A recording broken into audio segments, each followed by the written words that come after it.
Okay, we seem to be live. I am new to this. I didn't know you needed a premium subscription on X to broadcast over there. Let's see if I can see us on YouTube here and confirm. Let's see, view channel, switch account, Dragons Beyond, sign in as Dragons Beyond.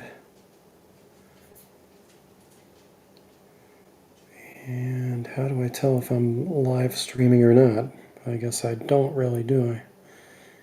Me, my videos, live.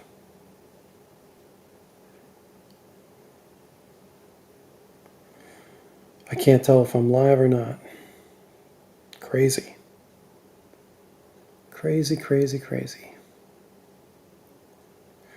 Well, let me try something else. Maybe I can see.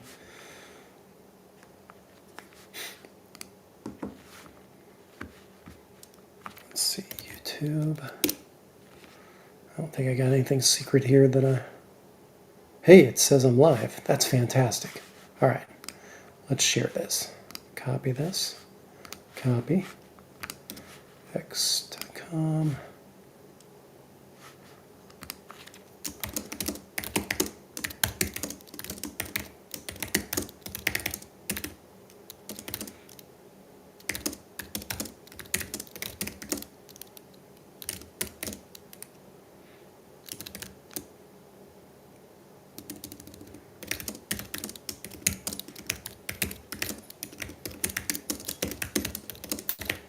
Check it out. Post. And hopefully I'm using EV Mux, which Dundermoose turned us on to.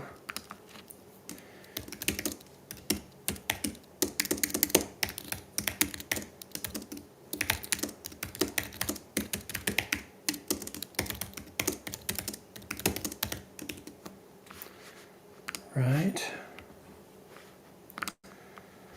Let's see if people like anything here. Kids phone. Yep. All right. All right, so that's done. Why do I still have the X giving me a little bit of an error here, but okay. I'm going to continue as though things are working. And I think...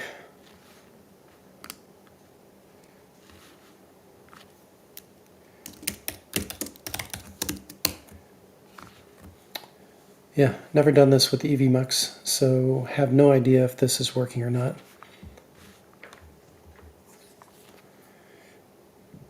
I'm half tempted to sign up for a premium membership of X just so that I get my X audience as well. But you never know. You never know how that's going to work.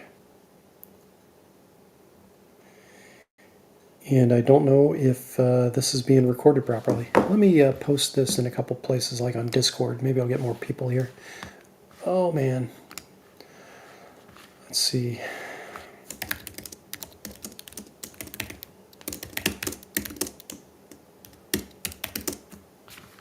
EV Mux, right? EV Mux.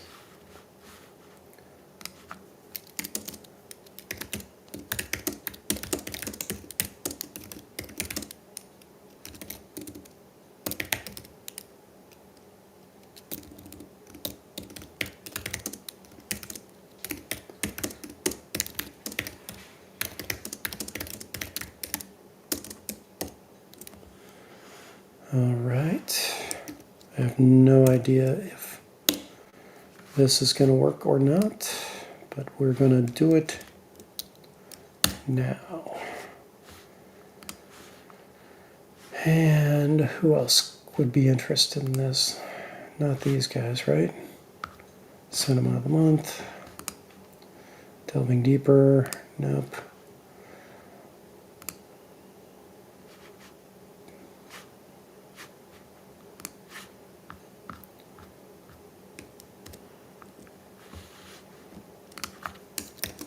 Happy 4th of July. I wonder if I can see my screen being shared. It would be nice to be able to confirm that, wouldn't it?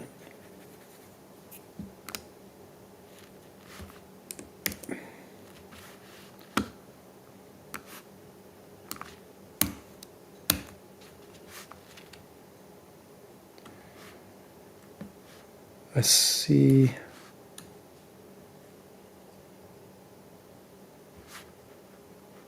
Let's see. Yeah, it's lagging a bit.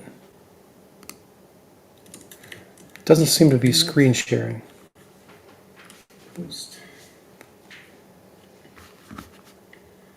And hopefully I'm using EV Mux, which Dundermoose. Yeah, why is this not sharing my screen? Well,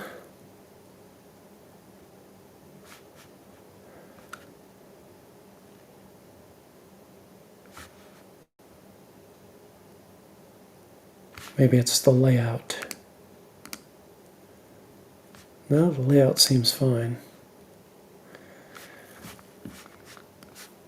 You know, maybe if I switch to the artwork and start tinkering with it. I can't even see the artwork. Where the hell did I put the artwork? Let's move this stuff up.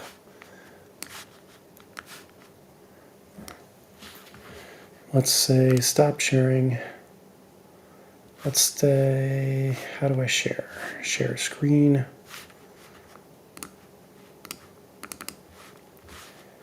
Share screen.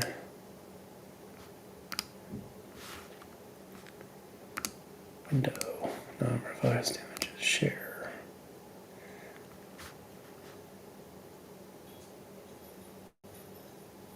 Sharing system sound. Am I using system sound? No, it looks like I'm using regular sound. Audio. What is switchback? Let's switch to that. Okay.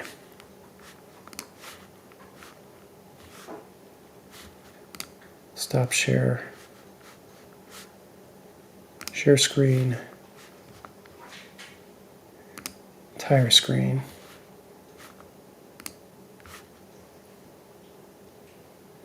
Share.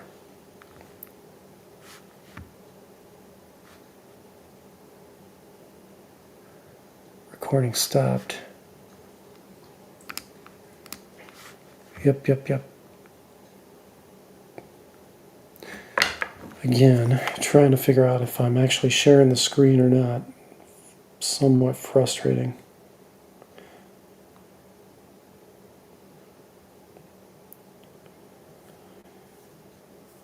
Let's open the tab. Switch user. View my channel live. 2 views. It's probably me and me.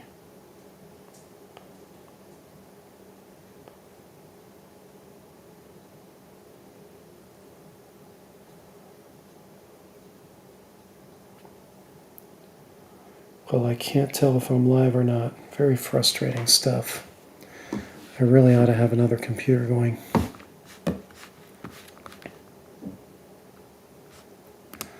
Says I've got 2 people watching on YouTube though. So, alright, I guess I'll get started. Hopefully somebody will comment.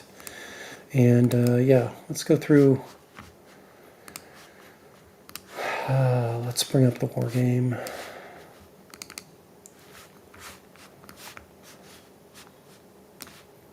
Oh, somebody's commenting. Hey, Raptor.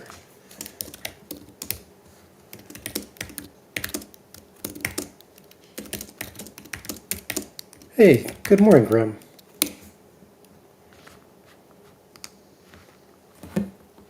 Can you guys see my screen? Can anybody confirm that you can see anything on my screen?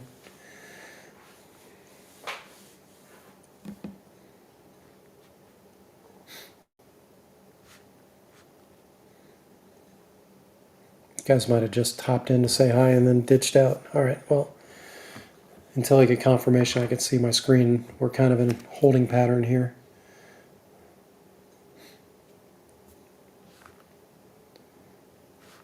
Wonder if I can...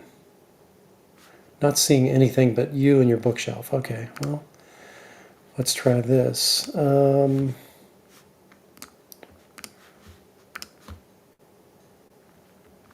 Once again, it's giving me a Mac OS error. Mac OS doesn't support sharing. Yeah. You can see it? You can see the non-war game rules?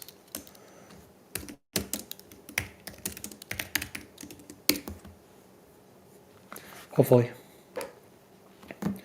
It's weird because it doesn't show me in the studio view that I'm actually sharing the screen.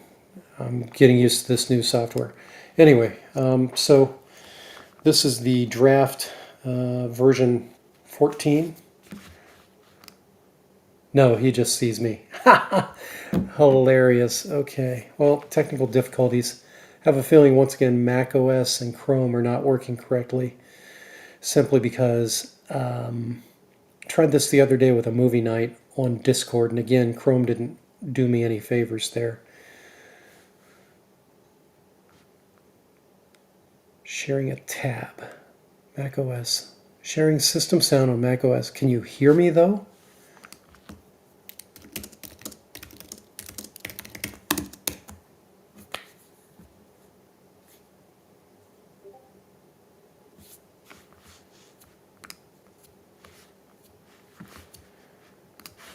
All right.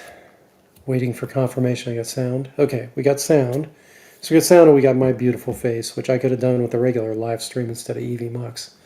Gotta figure out this screen sharing thing. This is frustrating. But we're going to go to system settings here. Maybe that's the problem. System preferences, privacy and security, camera. Google Chrome is allowed. And then I had changed the screen recording, so Google Chrome was allowed. And then microphone, Google Chrome is allowed. So it looks like everything should work. I'm not understanding why the screen share is not working. Stop screen share.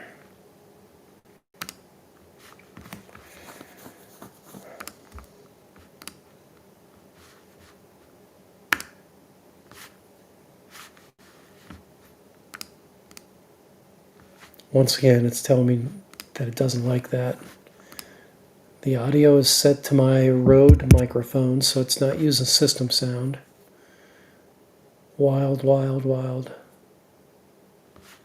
Maybe advanced settings? Nope, none of that. I might have to just cancel out of this and try again. That's frustrating though. Huh.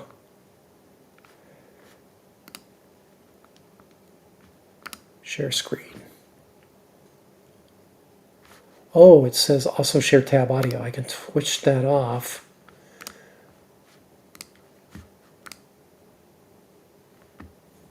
I don't understand why this is not working.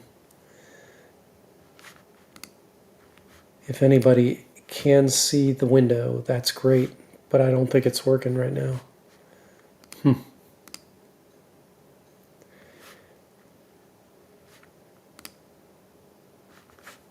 Share one more time. Turn off the tab audio.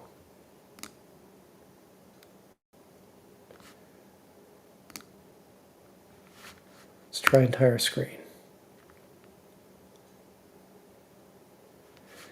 Yeah, EVMux does not like this. I'm not getting any share on the screen.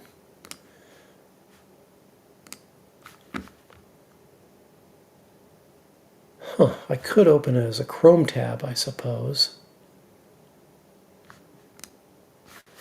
Let me try that. What if I move this to a Chrome tab?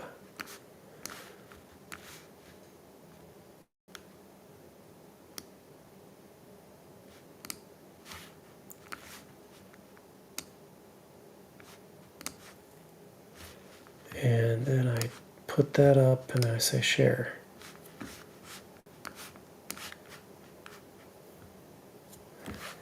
It looks like it's sharing this tab now.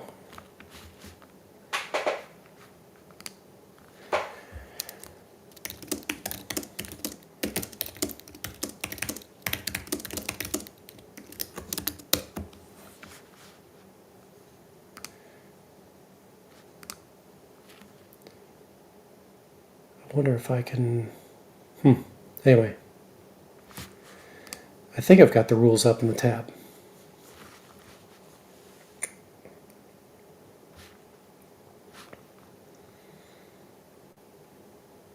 Well, anyway, I'm going to proceed as though I do.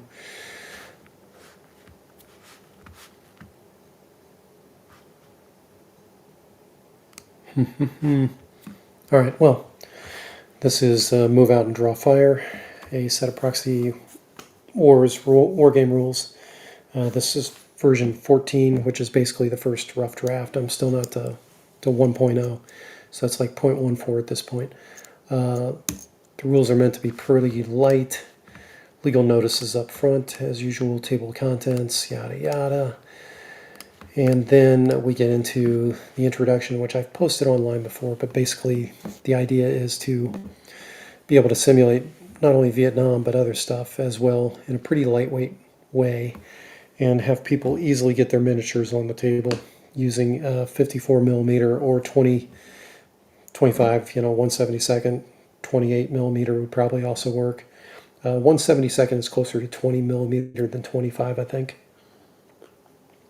I just got an Italieri set that has a lot of great stuff, including it's got like an M113 and a helicopter and I think a Sheridan tank, as well as some villagers and villages and 50 troops. So for both sides, so pretty good price point too. That was only like $100. So I highly recommend taking a look at that Italieri Operation Silver Bayonet kit. I have a page on the organization of the U.S. forces, the ARVN forces, the Vietnamese communists, and I do a little bit of a discussion of Anzac, but not so much because I could not find a lot of information on how Anzac forces were organized. I did find references to Anzac manuals, but could find no PDFs or scans of any Anzac manuals, so I have no idea how they were organized other than what Wikipedia tells me.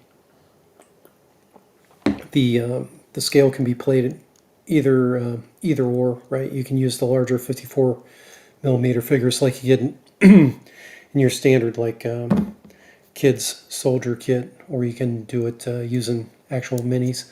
VC, interesting. They did everything by threes. I'm learning a lot about how the Vietnamese were organized and fought. There is some information finally trickling out of North Vietnam. There's also a great YouTube channel called The History of the Type 56, which is supposed to be about the Chinese Type 56 SKS and the development of the weapon and how that weapon was used by China. But he's done, Professor Jason Clower, he's out in California, but the dude is based. He does a video series on Dien Bien Phu most recently, and he seems to have a pretty good command of French as well as Chinese, but does not know Vietnamese. So he's hoping that commenters will come in and fill in some of the gaps, which I think they will. He's got a lot of great content. Anyway, check out his YouTube channel, Professor Jason Clower. The pre-game sequence is basically what you would expect of any war game. You're going to select terrain, you're going to deploy soldiers, you're going to account for any delayed deployments, and you're going to determine the weather. The weather is going to be pretty limited, as you'll see.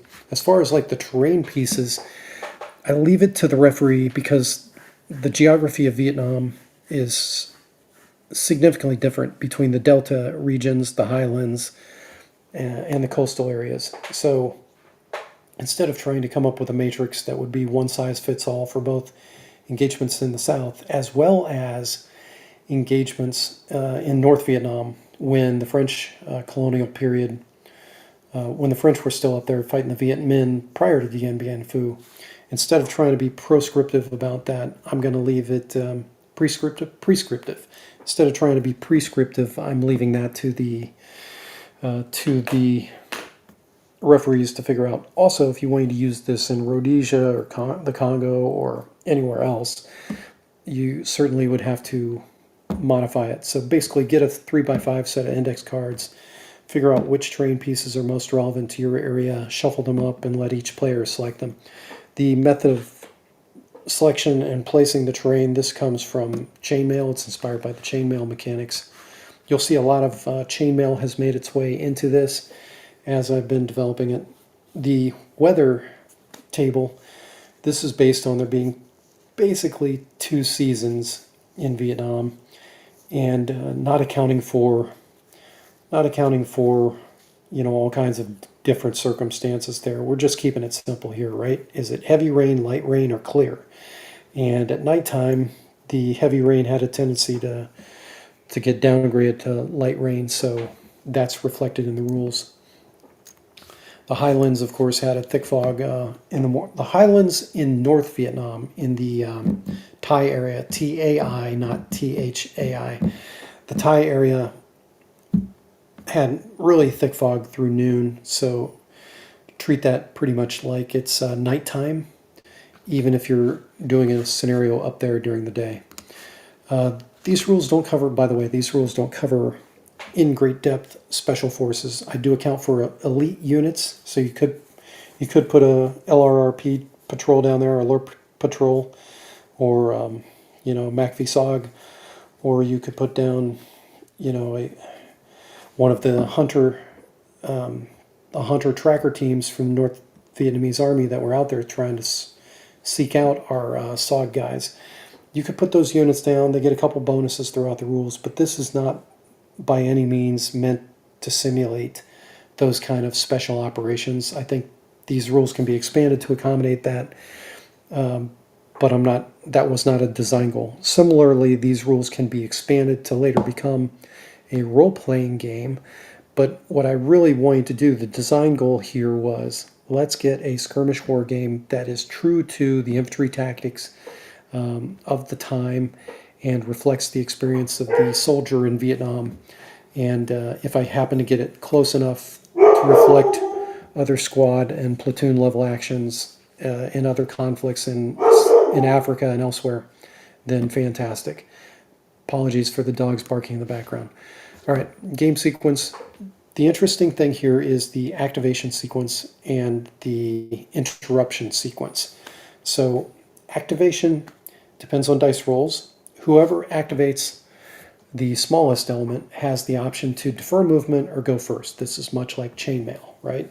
So you may roll and you may get stuck with the smallest unit being activated, but that gives you the option to decide, hey, do I go first or do I wait to see what happens? Command radius comes into effect. I did make it possible so that you could do multiple platoons by having multiple tables, at like, say, a wargaming conference. And so you could run a company level operation. So I accommodate company commanders, and if this is a battalion main effort, then you would expect the battalion commander to show up.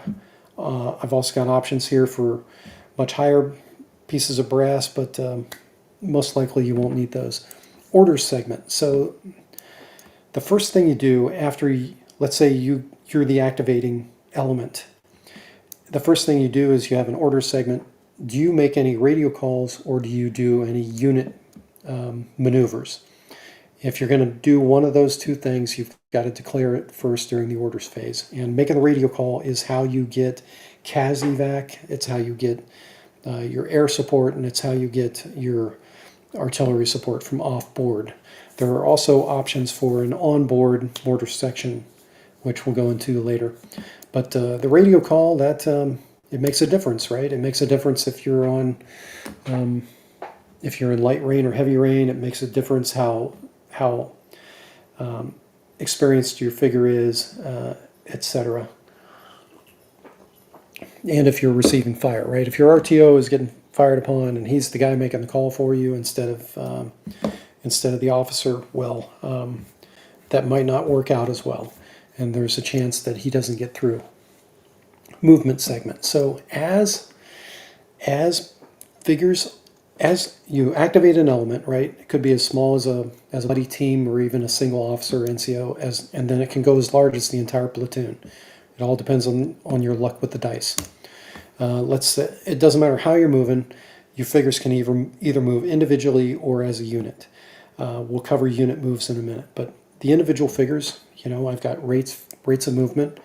It does matter a little bit about facing changes and things like that, but I've tried to keep this fairly lightweight so that this doesn't bog you down with measuring and nitpicky rules about terrain and things like that, right?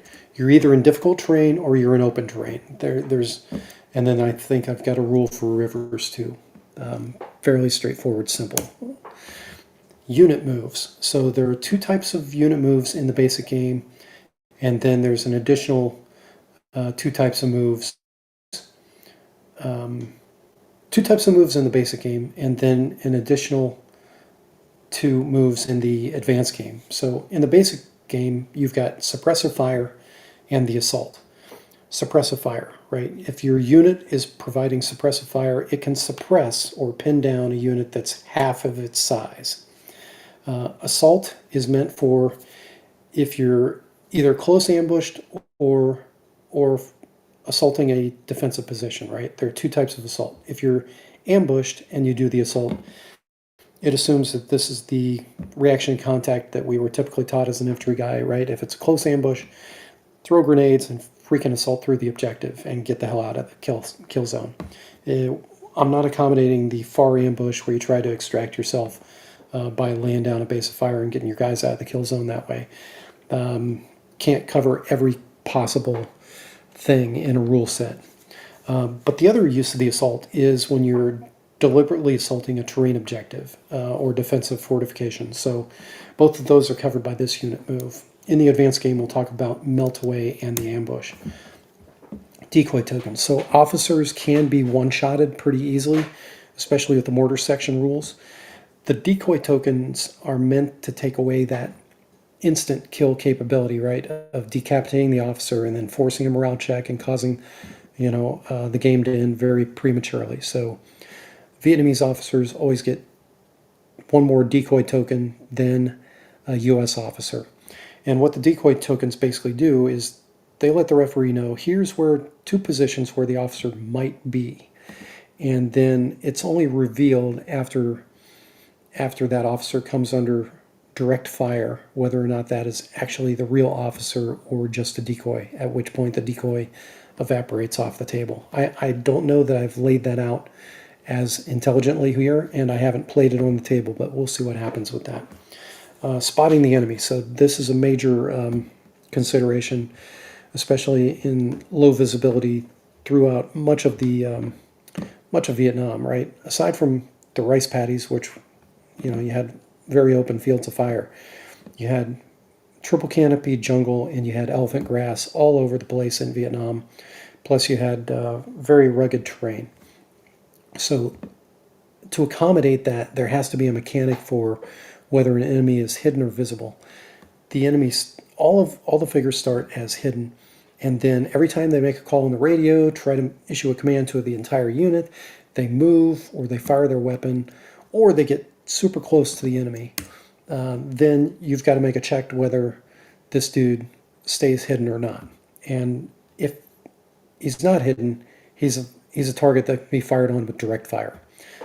Hidden people cannot be targeted by indirect fire, but you can, gamify. I figure people will be metagaming and trying to drop their indirect fire where it will most likely affect not only visible figures that can be legitimately targeted, but also hidden figures. And that's okay, but you can't, let's say the entire right flank has stayed stationary, they're hidden and stuff like that. You can't target those dudes. And so you're not going to be able to drop RD over there on that position, or drop mortars or use grenade launchers or things like that. So hidden and visible kind of matters, and then there are a couple modifiers, but the modifiers are capped at ±2, right? So if we're doing a 2d6 system, we're limiting the amount of modifiers, right? It doesn't matter if I've got 50 different modifiers helping me keep hidden. I'm only going to apply the first 2 pips worth of bonus to that. And then hiding during daylight and darkness, you can become re-hidden fairly easily in darkness. Not so easy during the day, but it could happen. Okay, let's talk about the interruption mechanic. So as you're moving, you might become hidden or visible, right? You might be able to fire and things like that. But the enemy always gets a vote. So the interrupting player gets to select an element to be the interrupting force. And he can do that at any point during the activated element's movement. There are 3 sizes of interrupting force that are allowed. They can be a buddy team, a fire team, or an entire squad, right? And the interrupting force must be able to see the moving element, and they've got to have specific types of weapons. We're not going to allow you to just use your automatic rifles, small machine guns, stuff like that. Only a few things can interrupt. So the interruptions from soldiers on the ground are most likely going to be done with grenades if it's super close, which the grenade super close kind of subsumes the idea that they're firing upon the moving it. They're interrupting and firing upon the moving unit. There is, of course, a dice off here to determine, what actually happens. And then there are special interruptions too. So in the advanced rules, we're adding vehicles. It becomes a little more complicated, but vehicles, including helicopters coming in for a landing, CASEVAC and stuff like that, they can be interrupted. They can be interrupted by grenade launchers, heavy machine guns, mortar sections, anti-aircraft guns, anti-aircraft fire in general. So special interruptions, think about those as just being applicable to vehicles.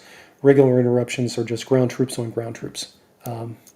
Firing is fairly straightforward, right? We've got range bands that apply 1 modifier.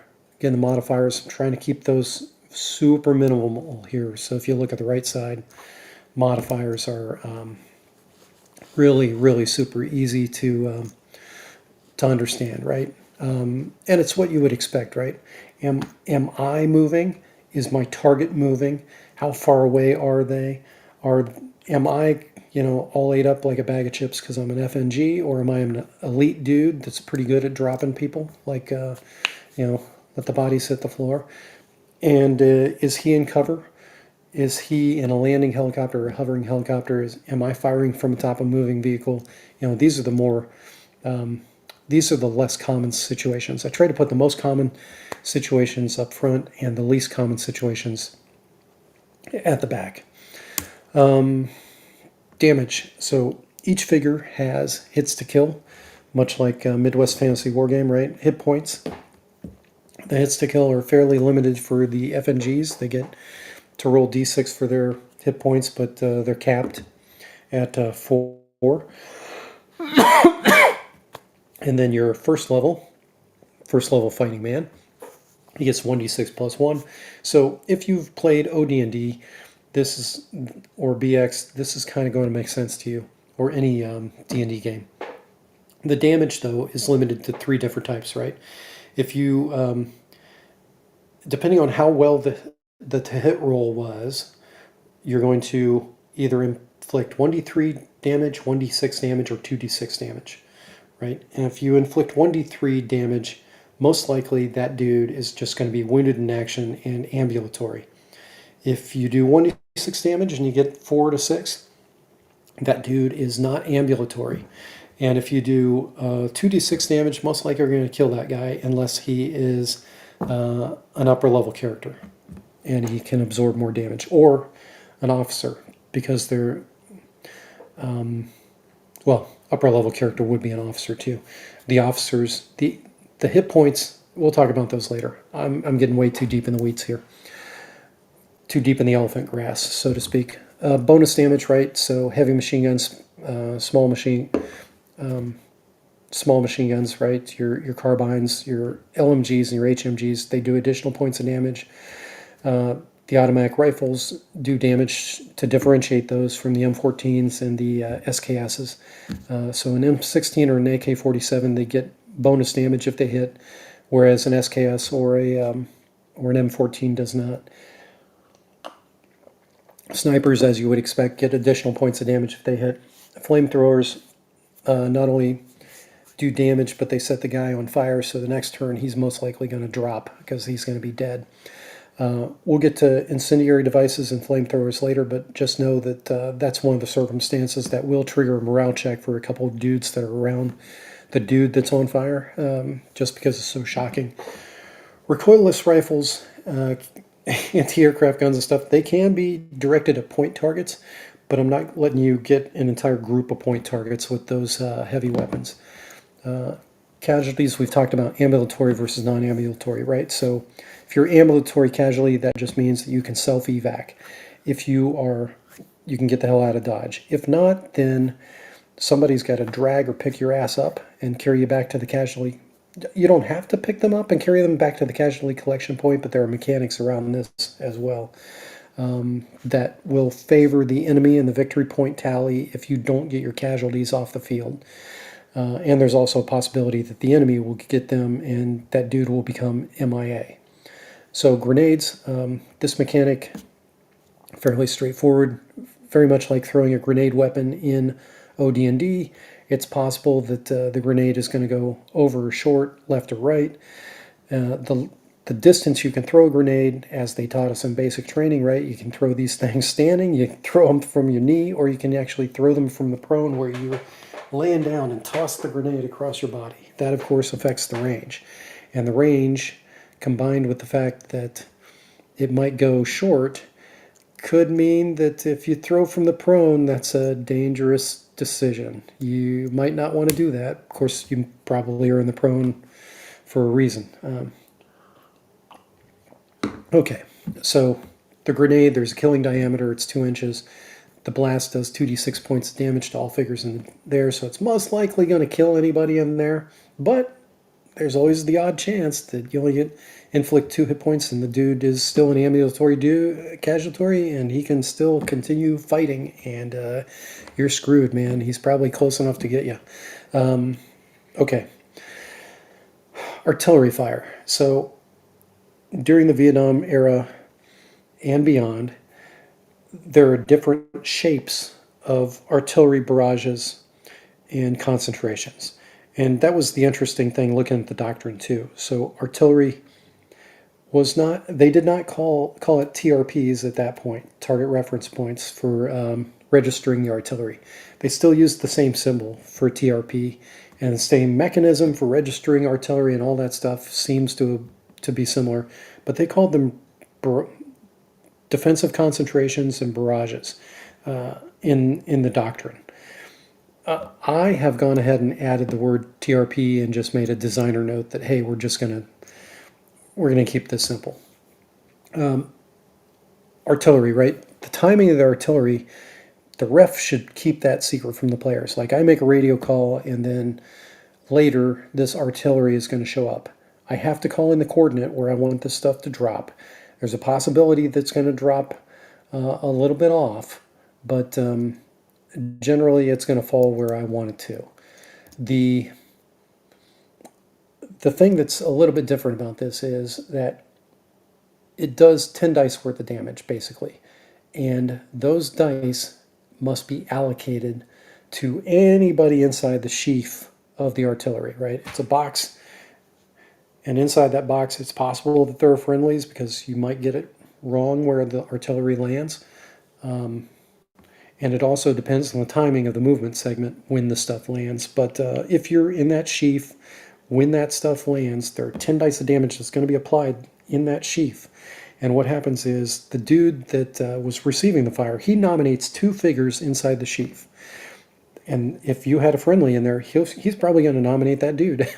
If you had a friendly vehicle in there, he's going to nominate that vehicle. As a matter of fact, he has to nominate vehicles in the sheath.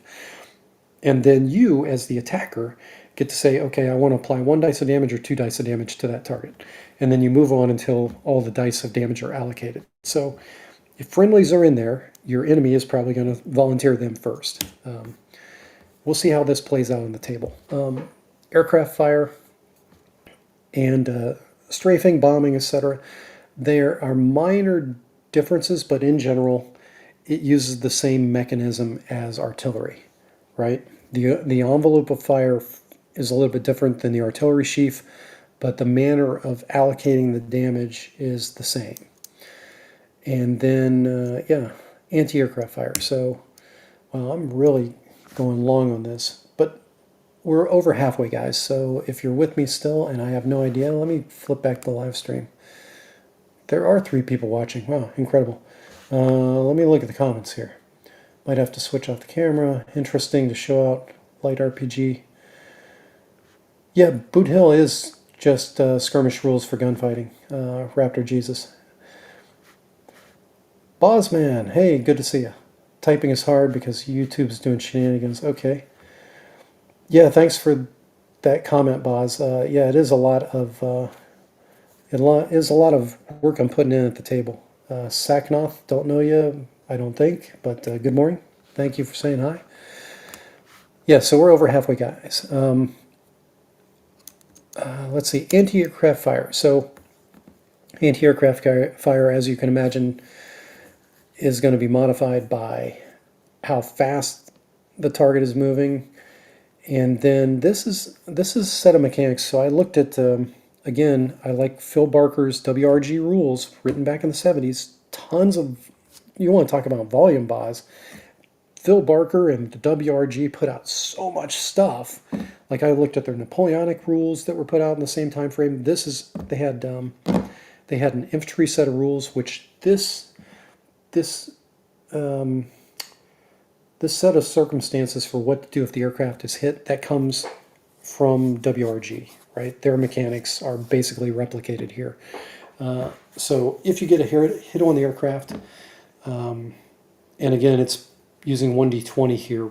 So depending on how many anti-aircraft pieces of fire you can muster, and you can choose to do that special interruption and poach people from your own activating unit and stuff like that. So you can assemble quite a lot of anti-aircraft fire, but it's going to cost you later when you're trying, because you can't move or shoot those dudes anymore. Once they're committed to that, then they're committed to that anti-aircraft role. But you take the number of D20s, 1 in 20s, 1 in 22, 24, 20, whatever it is, you add it up to a single total and you roll the dice. A natural 1 is always a miss, and even if you're better than 20/20, it doesn't matter. The best you can do is 19 out of 20, right? There's always that chance that you're going to miss the target. But it's possible for helicopters, if they get hit, to actually land on the map. As a matter of fact, it's almost guaranteed that it will spin out of control and land somewhere offset from the center point. So it's in the admin segment. We'll see it later, but basically, fast movers, they're gonna get out of dodge before the damage does them in. But helicopters, it's possible that you will end up with potentially a Black Hawk Down rescue situation. I want you to have that in the rules. Okay, firing at vehicles, we're going to cover in the advanced game. Fire at bunkers, fire from bunkers, of course. Rockets and recoilless rifles need a backblast area, therefore they cannot be fired from inside the bunker. Bunkers themselves are rated for the number of troops. We'll get to how to take out bunkers later. Hand-to-hand combat, this is very much a dice pool situation, right? So back to the assault. You're assaulting a defensive position. The defenders are there. We're going to add some extra pips in there if you're elites. Or actually, we're adding extra pips if you're upper rank characters. Both sides assemble their dice pool.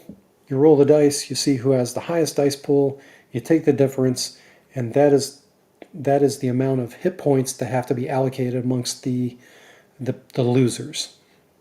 And then if the loser happens to be an elite dude, he gets to reduce the damage by 1 if it's applied to him. So fairly easy system. And then melee here can go on for 3 turns. So if that didn't resolve it, right? If you've not definitively ended the combat in favor of one side or the other, those dudes are locked in melee for the next turn. And that can go on for a total of 3 turns. So again, trying to echo some of the rules from chainmail that just make sense here. Pardon me, I need a little coffee. And I gave an example here because I wanted to make sure that it was very clear that if you're an elite figure, you're taking damage.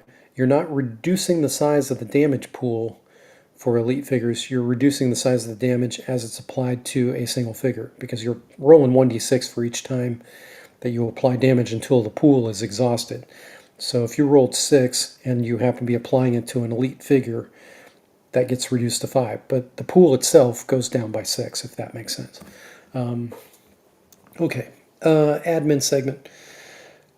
The admin segment is where we handle gut checks, we handle delayed deployments, we handle illumination, the weather downgrade from heavy rain to light rain, smoke, which we'll see in the advanced rules, and crashed helicopter stuff. This is how you determine the crashed helicopter location. It's possible that that it will crush somebody as it crashes, so that's accounted for. And then finally, equipment can be captured or destroyed that was on that helicopter. And then also people that get killed, it's possible to pick up a radio, it's possible to pick up like C4 and stuff like that from your enemy. Again, this goes almost down to the role-playing level. You could... I wanted this to be expandable into a role-playing game because I think there's a lot of potential here to do really cool stuff. All right, let's look at the comments. We got 4 people viewing. Awesome. Okay, so captured equipment, that's pretty straightforward. Destroying equipment, if you've got a C4 or satchel charge, you can take enemy equipment that's been gathered up and destroy it. We'll see in victory point conditions that matters to both sides. Gut checks. So individual gut checks and unit gut checks. Unit gut checks, that's basically instability due to excess casualties from chainmail. We'll cover that in a second. Individual gut checks. So there are 3 circumstances that matter. It's when you're exposed to an incendiary weapon, if you're within 6 inches of a figure exposed to an incendiary weapon, and if you're within 10 inches of a tank whose main gun is still in operation, right? So the tank, think about that as like heavy cavalry doing a charge, like or a heroic figure approaching. This is very much back to chainmail, right? As this heroic figure approaches, it forces a morale check upon the people being approached. Same situation with a tank. So you'll see echoes of chainmail all throughout these rules, and that's another one. Incendiary weapons. If you go back to chainmail and you look at what it takes to set somebody aflame, I did have that rule. Those rules are sprinkled in there too. If you look under the int in chainmail, they make it into this Vietnam era rule set. So I'm trying to take good mechanics and repurpose them where appropriate. Okay, let's talk about unit checks. If your commanding officer is killed, and this goes all the way back to Tony Bath, where you've got potentially the ability to fight on. If you look at Tony Bath's 1966 medieval rules, same concept here. And then instability due to excess casualties. If it's a unit mostly of militiamen, this would be comparable to peasants in chainmail. These dudes are flaky, and so also Lightfoot, right? So if you're mostly militiamen and fucking new guys, you suffer 25% casualties. You got to make that check. If you're a regular unit, you make it at 33.33%, and then if you're an elite unit, you make it at 50%. So again, very much like chainmail. And if you fail the check, and this is like Dragons Beyond, which brought in rules from, it simplified the post-melee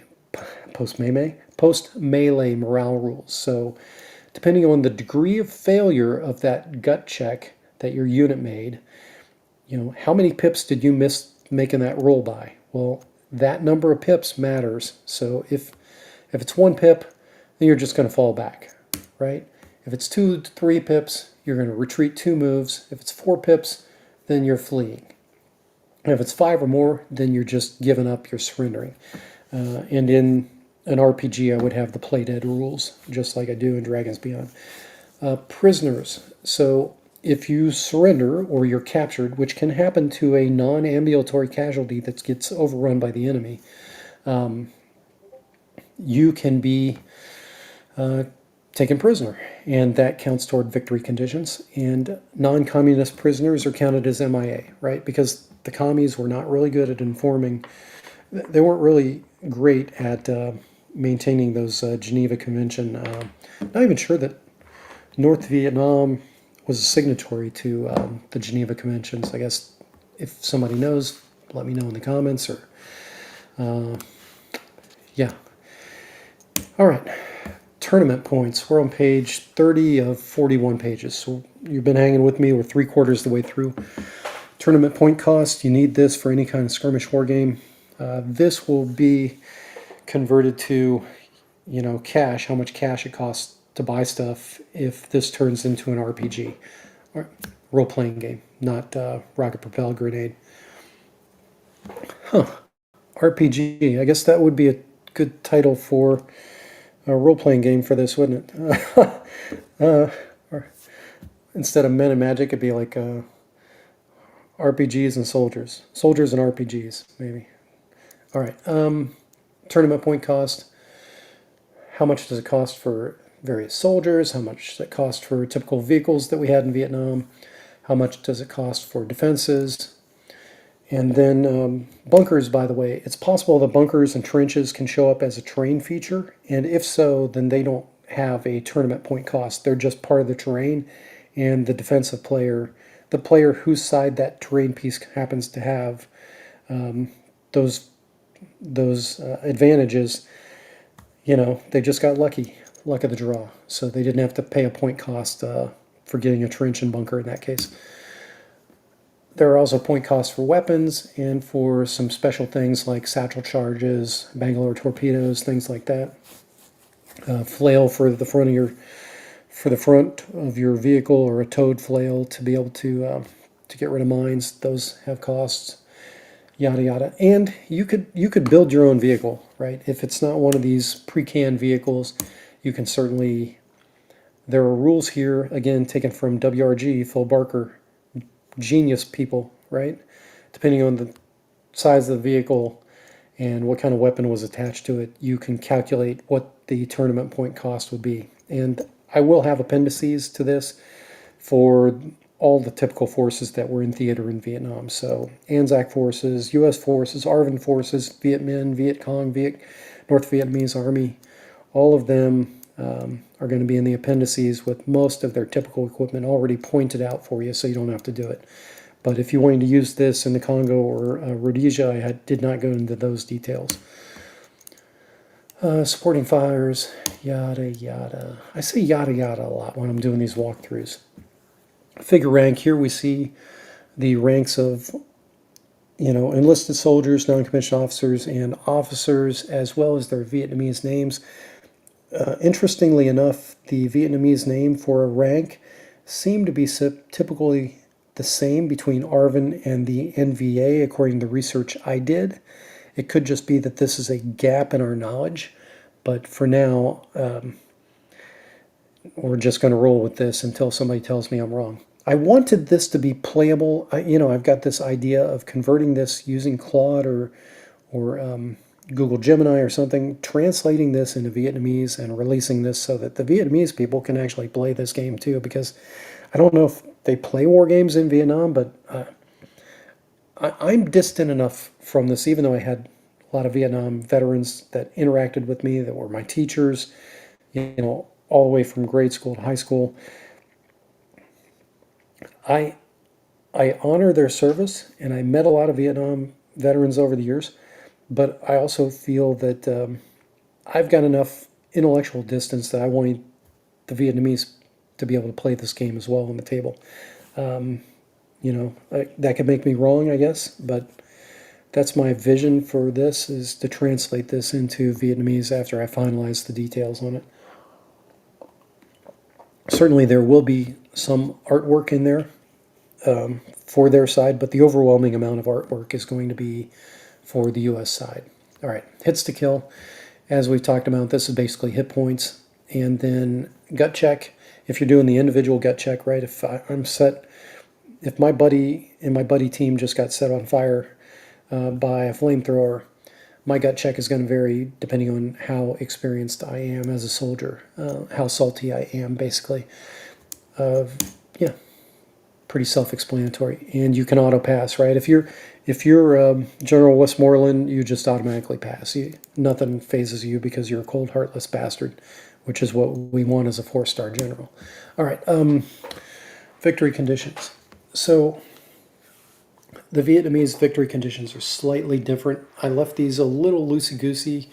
I will have a sample scenario or two, but basically, if key terrain gets laid down on the table, and that's defined way up front with the terrain procedures, if key terrain gets laid down, then typically that's going to be 25, 50, or 100 points. The referee will have to decide at the time how much that terrain is worth. Communist forces, of course, get victory points for killing, wounding, or capturing the enemy, and then they get lots. If they get an aircraft crew, they get quadruple the value, and the aircraft crew is already going to be pretty valuable because you're talking about probably an NCO or a lieutenant. I don't have warrant officer ranks, so I guess that's a shortcoming of mine. But just assume the pilot is going to be a lieutenant or better. That dude gets captured. Let's look at how much a lieutenant costs here.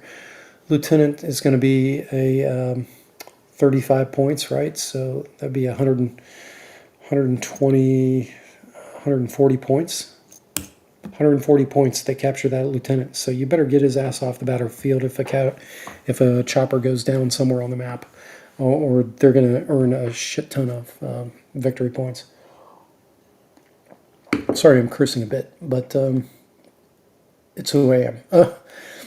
So confirmed KIA mattered for the American side, as we saw after Hal Moore and the Ia Drang Valley Operation Silver Bayonet. After that, the strategy from McNamara on down became, this is a body count exercise. We did not have a lot of qualitative measures. That was our attempt to have a quantitative determination where we were vis-a-vis the North. And right or wrong, it's how we did business. And so right or wrong, I'm capturing that here. Of course, capturing enemy weaponry and explosive devices means that we're placing logistical challenges on the North. So anytime the U.S. forces can capture this stuff, that's a great job. And then if you can document that stuff and get some propaganda going, that's even better. I don't have rules here for photojournalists. Just treat them as like an NPC, a non-player character.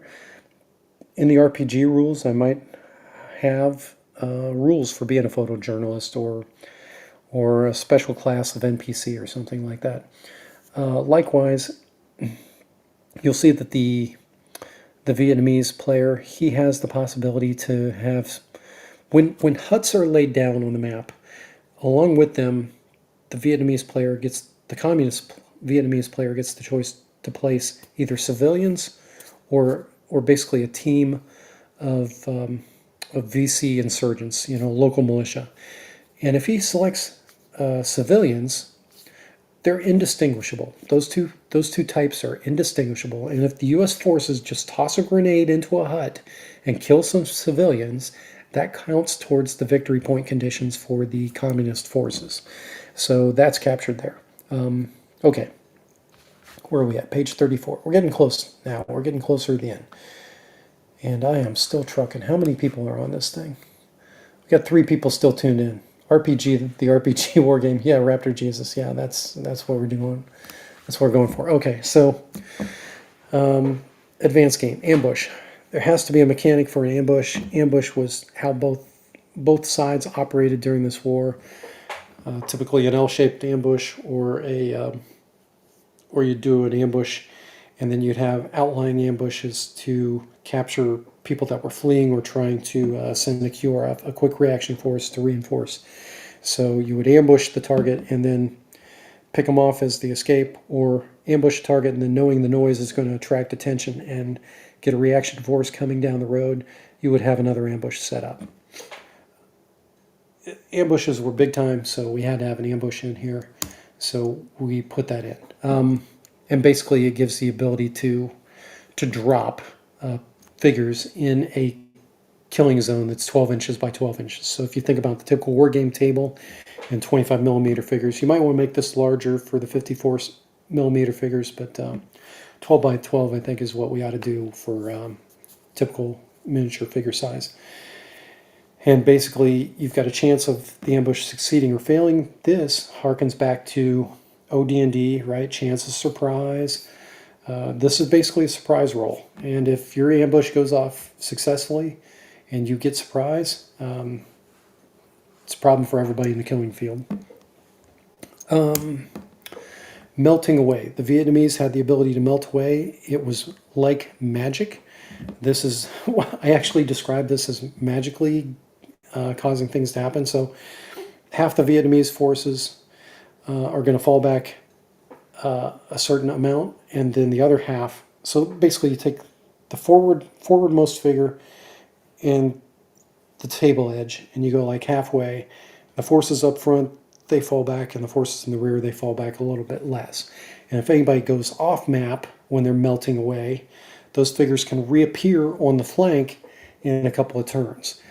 If there were any casualties, any non-communist casualties that were caught up in this retrograde movement, they are MIA, man. They're getting picked up and snatched. Same thing with casualties for the Vietnamese. All of their casualties during this retrograde movement, they don't have to allocate a figure to go pick that dude up. That dude just disappears. He turns into a blood trail, and he is off the map and cas-evac. So melt away is the big superpower that the Vietnamese have. I wanted to make sure that was in there. And I don't think it's going to be overpowering. And definitely the fact that they can show up on your flank later is it's going to create some problems. And the U.S. forces should anticipate that, right? If suddenly your enemy melt away, you're like, oh shit. They're going to be on one of my flanks. I'm not sure which. So you better start, if you're the U.S. force and this happens to you, you would better shore up, you better refuse a flank, to use an old Civil War term.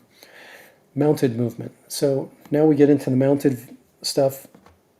Up until now, it seems like the basic game, pretty straightforward. Wanted it to be learnable at the basic level before I threw in a bunch of vehicles, because vehicles make things complicated. Mounted movement here, right? You've got the ability to have bicycles in case you got dudes getting ambushed on the Ho Chi Minh Trail. You got horses in case we have a situation like you wanting to play something in the Afghan mountains or something. Who knows? This rule set is able to accommodate that. And again, this goes back to Phil Barker writing a very generic set of infantry rules that were meant to cover the same period as this. And, I looked inspiration from that. He kept the right level of abstraction for the types of vehicles, I think. Vehicle arc of fire, we're keeping this very simple. Same thing for a turret. You've got an electrical turret or your turret is manually operated. We're just keeping stuff as simple as possible. It's what you would expect, 45 degrees or 27.5 degree arc of fire to right and left of center. Vehicle damage. Vehicles have hull points, and they have subsystems. So they've got 5 different subsystems. There is a dice roll that gets done, and some of the vehicles don't have all the subsystems, and basically you're allocating damage to a subsystem. If the subsystem is destroyed, then you apply the effect of the destruction. The destruction of the hull leads to either a bailout or the vehicle occupant being destroyed. If the hull is, let's say you're riding in the back of the truck and the hull gets destroyed, those passengers in the truck, they got the same thing. They got to either do a bailout or they are dead. It is a war game. It is meant to kill people and stack bodies pretty effectively, and that is what's going to happen. If you put your truck up front and it gets hit by a freaking RPG, don't expect your dudes to come out of that alive. That is going to be a bad situation for you. But we did have to make the tanks a little bit harder, so Tanks can lose weaponry, tanks can lose mobility, but still have the main gun. You know, that kind of stuff is accommodated, but we kept it as light as possible, right? If you can't, and for this, I went back to Tractics. So Tractics was the set of rules devised by Gary Gygax. I don't have a copy of Tractics, but what I do have is the people that bought the rights to Tractics have put out 2 sets of rules.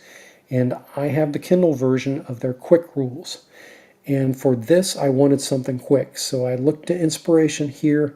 It has DNA that goes back to Gary Gygax Tractics. Enough said, I've beat this dead horse enough. Bailout. So you bail out of a vehicle. Maybe you escape with your life. Maybe you get your weapon with you. But you are not getting much more than that. If you fail your bailout, you're dead. Vehicle crew. So it's possible to roll your vehicle. Let's say you're a tank commander or an APC commander. You can roll in, sticking out of the turret, sticking out of the driver's hatch, or you can be buttoned up. If you're not buttoned up and artillery starts to fall, you're likely to get not only damage to your vehicle, but also damage to you as an individual. And that could kill your driver, it could kill the TC. I wanted to accommodate that. Again, 2 paragraphs, out. You know, simple and done. Firing from the vehicle. We've got non-coaxially mounted machine guns, which are like, you know, they're mounted on a pintle, on a truck like a Jeep. Or you've got coaxially mounted machine guns, which are right next to the main gun, and they pivot with the turret, right? We're not introducing a lot of complexity here, but we have to make a few distinctions like that. Firing to and from a vehicle, you can also use, these same rules are meant to accommodate the RPGs and your recoilless rifles, large machine guns and heavy machine guns, right? Because vehicles can be destroyed by heavy machine guns, right? If you got a 50 cal and you're firing at a truck, you can F it up pretty badly. So wanting to make sure that that was accommodated here. Again, taking some of that DNA from Tractics, taking some of that DNA from Phil Barker, and trying to get the right level of abstraction here. Enough said.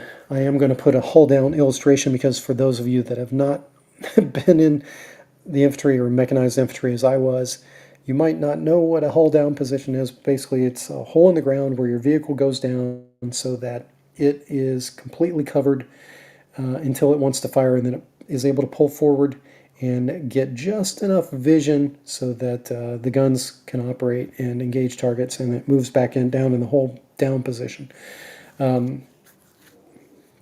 Okay, enough said. Obstacles and defenses. All this stuff comes from Barker's WRG infantry rules. He covered all this stuff, including Fugasis, which I didn't even, I think I saw a Fugasi maybe in 1 or 2 movies. It might have been in Defense of Fire Base Gloria. It might have been in the Green Berets. But a Fugasi is basically a 40-gallon oil drum filled with incendiaries that you fire off just like a claymore, right? And dudes in front of the Fugasi are effed up. And because it's an incendiary weapon, it's going to trigger some of those gut checks.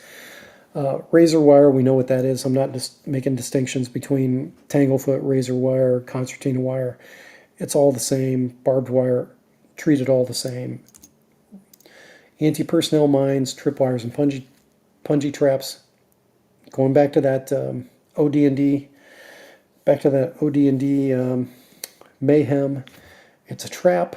You cross over something. There's a possibility you spring the trap. It's a possibility that you take hit points of damage, and if it's a punji stick, right, you're taking some of that Blackmore individualized hit location thing, right? We're just assuming that gets applied to the leg, and you're non-ambulatory, and sorry, you are down. You're going to have to be carried out of there. Okay. Marking anti-personnel mines. Yes, we've got the ability because I've got those little Tim-Me Army figures with minesweepers. We got rules for engineers. We got rules for sappers because the Vietnamese having those sappers that could get into a fire base. That was an important stuff. They've got some special abilities here. Again, not the same level of detail that you would have with like a sapper slash thief class in an RPG, but they do have a few buffs throughout the rules here. Dummy mines, you can lay dummy mines here.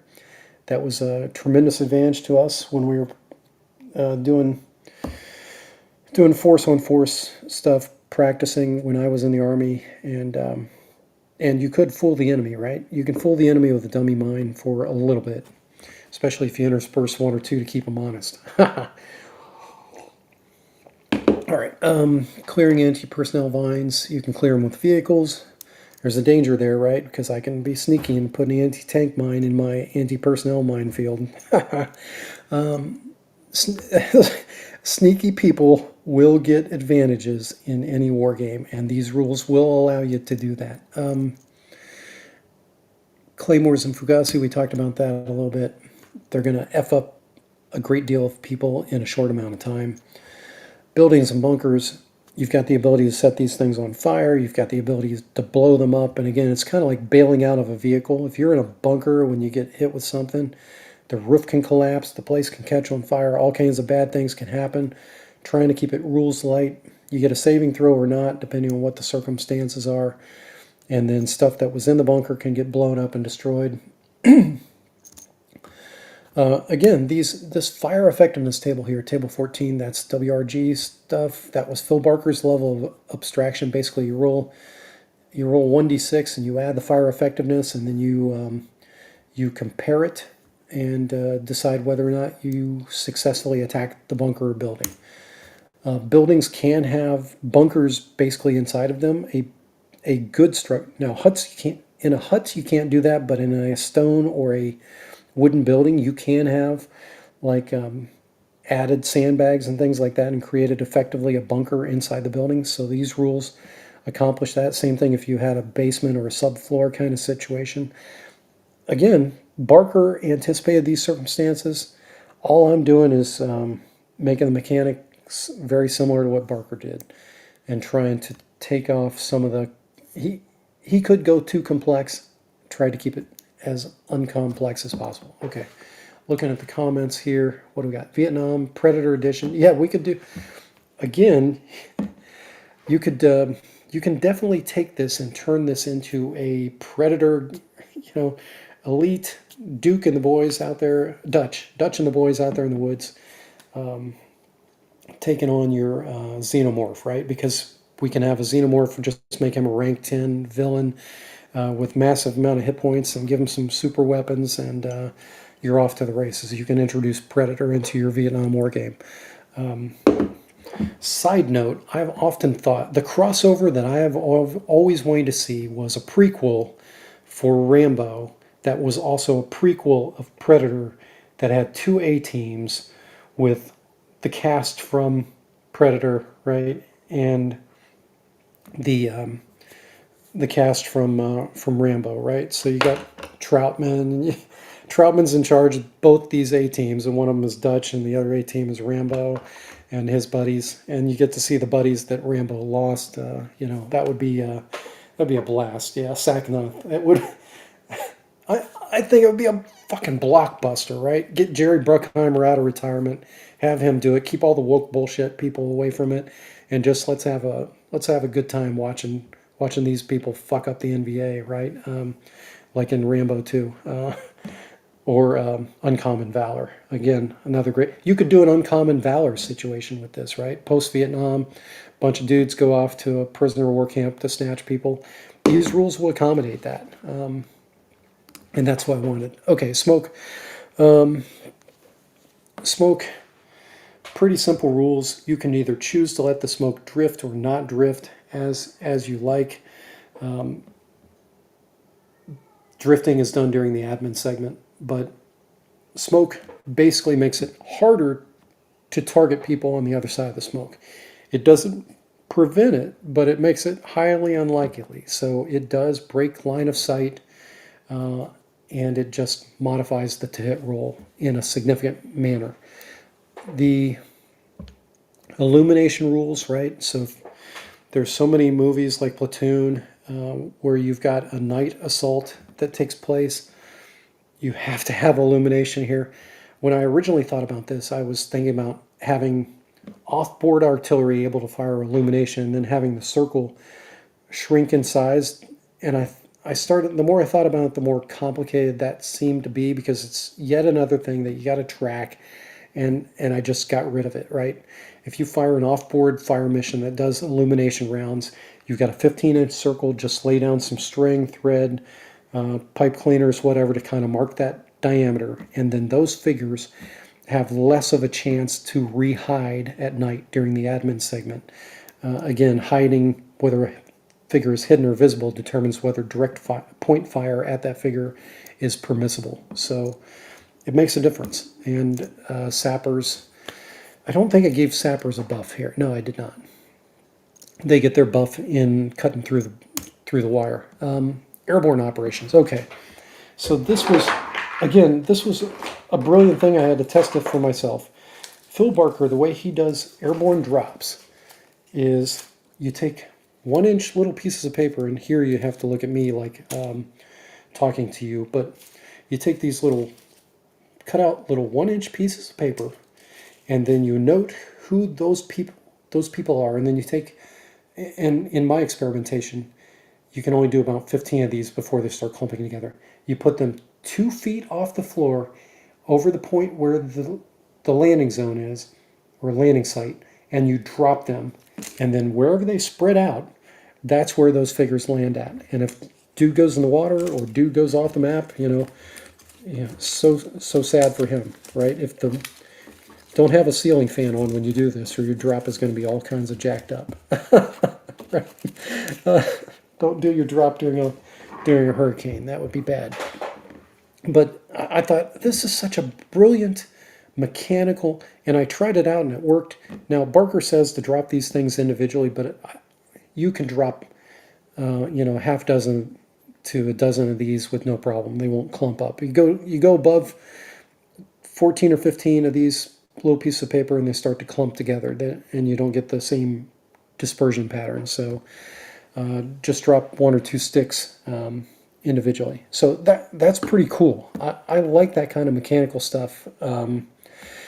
And it's hard to argue that with the table, right? I mean, I don't know how you would do an airborne drop mechanically with dice and as quickly arrive at a very fair conclusion. So again, Barker, bring in the brilliance. All I'm doing is standing on the shoulders of giants here.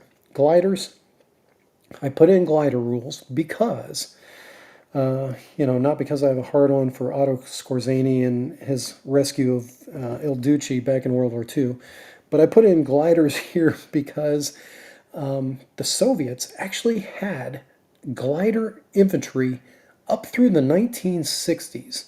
So can you imagine a counterfactual scenario in Vietnam where the Soviets train up a glider corps of North Vietnamese NVA guys, and they land, like outside of Hue or Hanoi, and start effing shit up? That would be interesting to play on the table. So I leave that in there. Airborne operations, also just a word on Rhodesia. So the Rhodesian army had so much innovation. They had a few helicopters, and they had a few, I think they were Dakotas. I have to go back and look.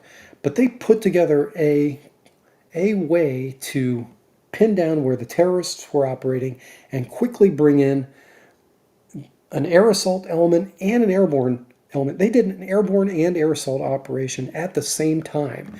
That was how they reacted to terrorists invading across the border. They did tons of drops.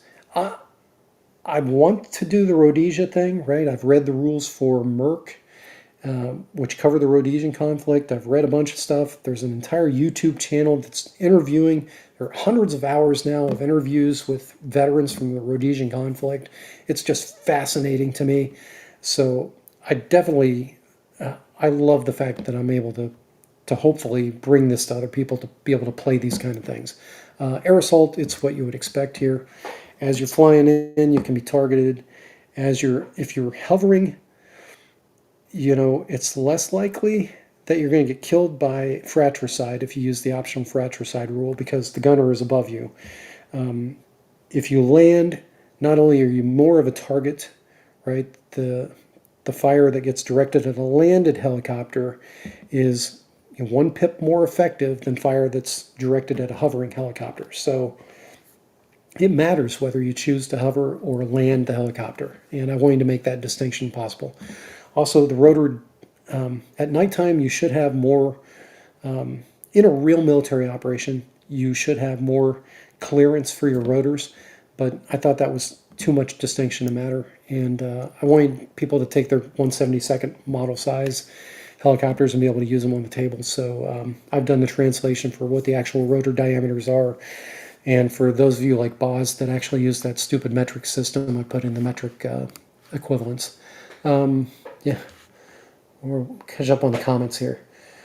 Starlight scope equals no magic item. No, starlight scope we're going to see in the sniper rules here in a few minutes, but it is kind of a magic item, right? So back to Arthur C. Clarke. Any high technology item is indistinguishable. I bet the Montagnards, the first time they saw a starlight scope, was like, this is straight up magic. But, could be. Soviets with ninja glider troops. Yeah, it would be. Yeah, what would happen if we had a Spetsnaz unit with a glider, right? Show up in the middle of North Vietnam or somewhere else. The U.S. got rid of their glider infantry, I think in Korea. Yeah, they might still have one up in Alaska, but we pared down to like 1 glider model, and then when I was doing some research, it stuck in my mind. We had just one. We used to have like multiple different types of gliders, and then we reduced it to like one model of glider aircraft, and then that glider aircraft got decommed prior to the period that I cover. I'm covering 1953 to 1979. So prior to 53, I think we got rid of our glider infantry. Cobra using them in G.I. Joe. Oh, yeah, that's cool. Yeah, Raptor Jesus, I'm trying to have conflicts, if you're still tuned in, I'm trying to have capabilities here to model multiple conflicts and just make it fun, right? I mean, now you can go a little bit wild. What with what if scenarios? Okay, optional rules. We're almost to the end now, guys.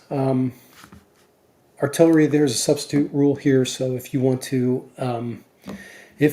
do a case-on scenario, multi-day scenario, and cover one fire base, or like one fire base that the French had at Dien Bien Phu, or there was another similar siege that took place a couple months before that was just covered by Dr. Clower. Anyway, artillery. You've got the ability to pre-register versus call in fire without a pre-registered TRP. Kept those as infantry as optional rules because it was just too much complexity. But again, Barker had already done the work. Wanting to capture it here in case somebody did need to do a situation where, hey, let's distinguish between pre-registered artillery and non-pre-registered artillery. Beloved figure. So everybody knows, right? This is what happens in Glory when the colonel is struck down. His men get inspired. They go over the top. There are other instances where a beloved figure gets hit, and that does not happen. So here we take. It's going to go one of two ways, right? Each side marks a beloved figure. That figure is secret from the other side. But when that figure gets hit, it triggers a unit-wide gut check. And the entire platoon makes this check. And one of two things is going to happen. Either the platoon is going to go berserk and get a +2 pip bonus. Again, going back to OD&D for berserkers. They're going to get a 2 pip bonus on every single freaking roll for a couple of turns. Or the platoon is going to panic and freeze. And that is worse than running. It's absolutely worse to freeze up because now you are stuck and the enemy is going to have his way with you. You are not getting away from the danger. You are, you are in serious trouble if the enemy realizes and they quickly will, what's happening? You are effed over. So the beloved figure, this is an optional rule, but I want you to be able to simulate that too. Casualty collection point, we're simulating the ability to have a place on the map where a truck or a helicopter can come in and evacuate the casualties. And I give you some advantages here for doing this to the victory point conditions. Conflicted airspace is possible with artillery coming in, as helicopters are landing and jets going through and things like that, that an aircraft can get hit by projectiles being lobbed through the air. Now, certainly aircraft, jets, fast movers are generally above mortar and artillery range, but it could happen that during a strafing run, this shit could happen to them. So, yeah, there's a 1 in 12 chance. This goes back to Totten's rules. Charles Totten, who inspired Strategos N and Strategos A, which was part of the Midwest Fantasy, or part of the Twin Cities group with Dave Wesley. So Totten's rules basically said that there's always a 1 in 12 chance of failure or 1 in 12 chance of complete success. So that's what I chose here, right? If you've got artillery in the exact same turn as aircraft, bad things can happen. Dead man walking. So this is an optional rule where the dude that's on the first figure that gets targeted in a firefight, and I thought about doing this for, and it does cover for off-board fire support or artillery, right? The first dude that gets hit, he's either killed or not killed.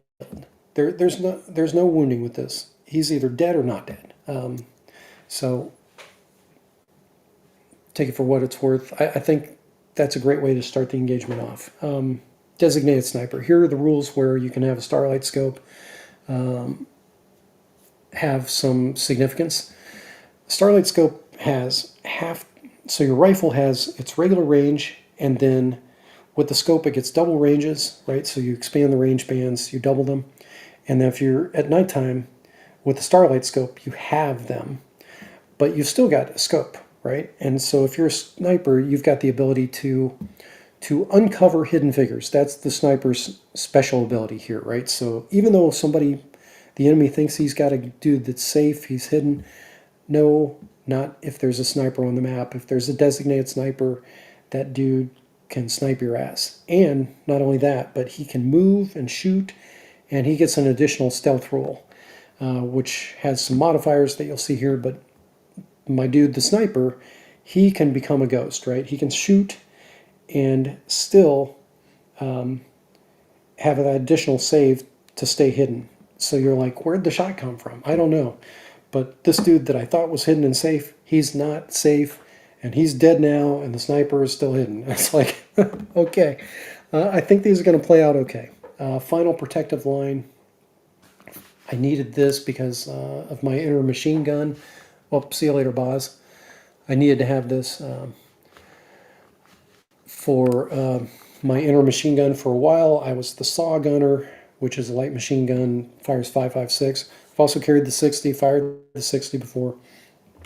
But one of the things you learn as a machine gunner is that you're always at 12 or 6, or you're always on the security team. And when you're in any kind of prolonged defensive position, you start putting together a sector sketch, you have a final protective line. That final protective line is we're going to burn through all of our ammo. We're going to use our spare barrel.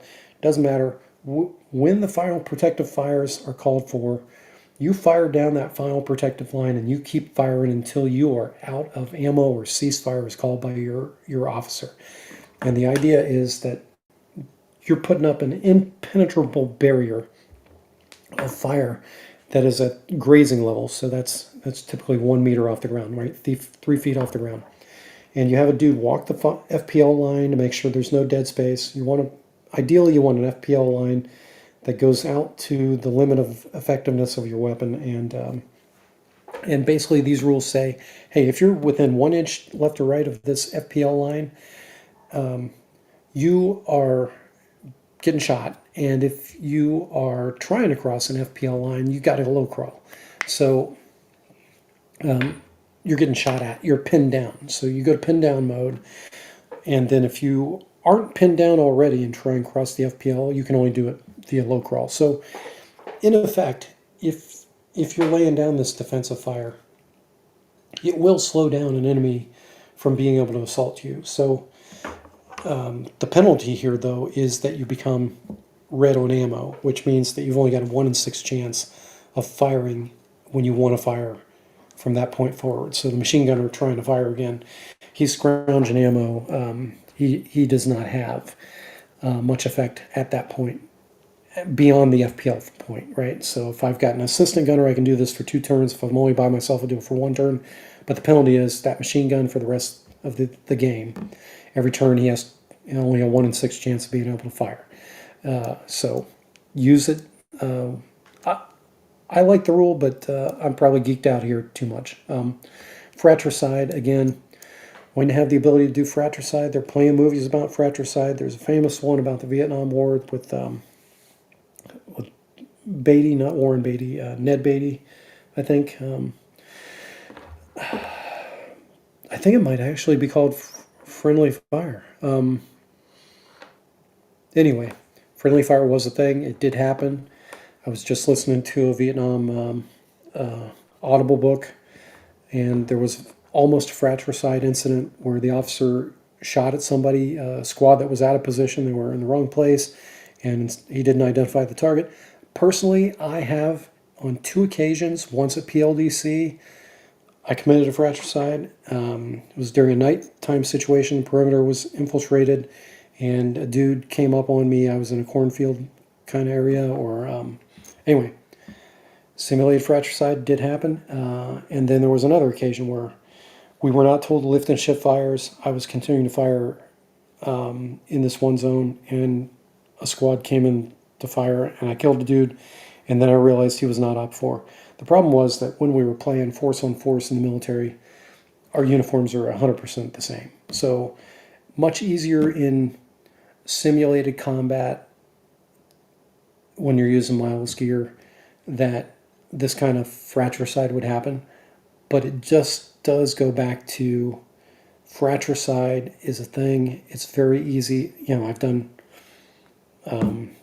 hundreds of times I've fired my weapon in these simulated situations and not conducted a fratricide 2 times. I know that I did a fratricide. So it's near and dear to my heart to be very careful when you're shooting. You learn the lesson, right? Okay, man down. If somebody gets shot, generally the way you rehide is if you become stationary for a turn and don't fire, you automatically become hidden, which means that pretty much every non-ambulatory wounded in action figure is going to eventually become rehidden. What this optional rule says is you're not hidden from the dude that shot you. So it just made sense to me. Minefield, this is an alternate set of rules. Again, this goes back to Phil Barker.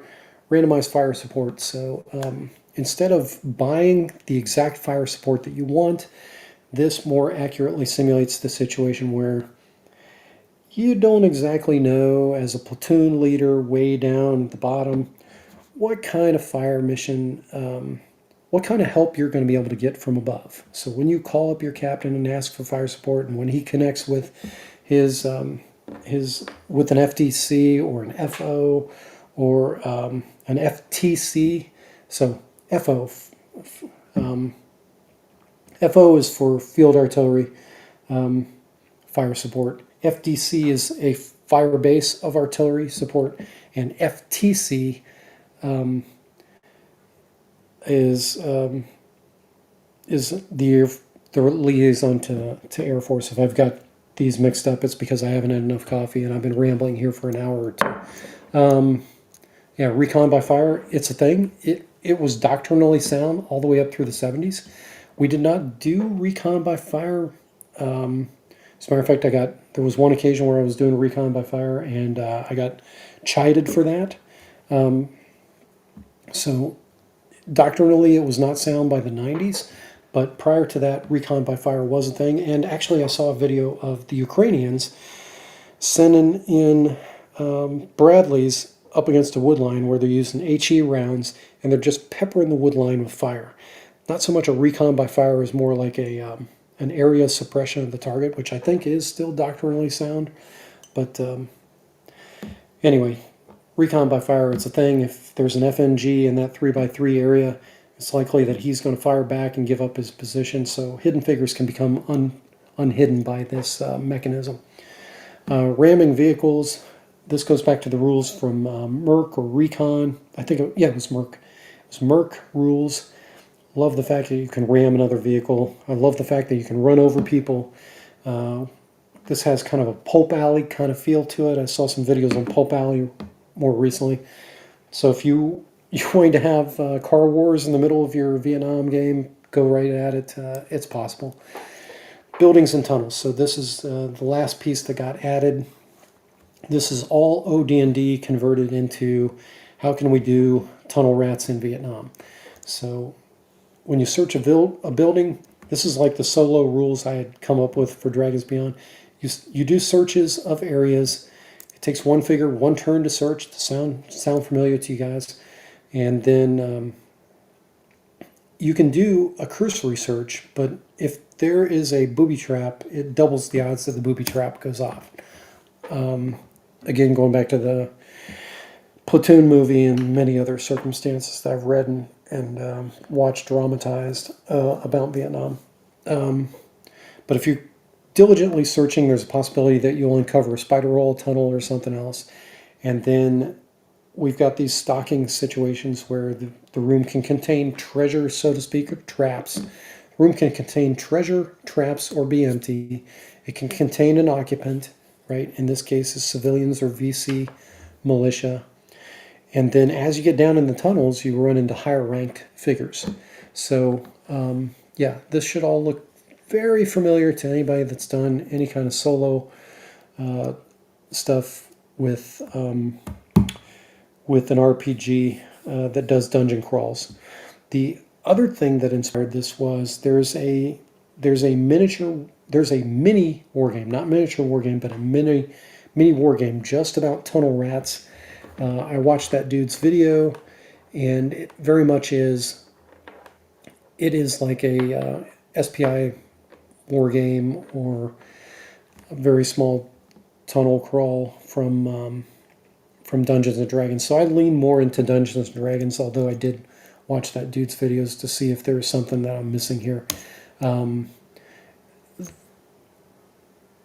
Yeah, random generation. It's in here. Tunnel combat. It's very much what you would expect. Surprise factors in bigly, and then yeah, that's it. And then lastly, if there are rooms, it's possible to have flooded stuff. I did take that from that dude. Some of the types of rooms and bins and stuff like that, I did mimic the mechanics, but none of the rest of his stuff did I keep. And certainly you don't use grenades in my tunnels, so it's all, you got to take a shotgun, an SMG, or a pistol. I guess you could do it with a knife too. And then lastly, what kind of room type. And yeah, that's it. Bibliography and resources. And then illustrations I'm about to do. That's what I wanted to do this morning, but I couldn't get that to work, so we're doing the walkthrough of the rules. And that's it. Hope you guys enjoyed this. I'll look at the comments now. There's still 2 people watching, allegedly. That's a miracle. If you've been with me for this journey, thank you very much. I'm going to stop sharing now, and I'm going to stop my stream after 1 hour and 38 minutes.